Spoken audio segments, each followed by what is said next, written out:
How to fix Discord force close. Today guys, I have the solution how to fix and solve this problem. Just watch this video till the end. So let's start. So first you have to go and open the settings of your phone.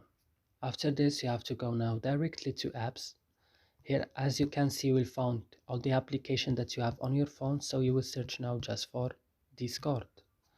EBCD here, and then go to storage and go to the last button, clear data, click OK and go back and click on force stop and click OK. And the last things is to go to Play Store and updating your uh, Discord again. And that's it. I hope this video is helpful for you. Do not forget to like, also subscribing in our channel. See you in other videos.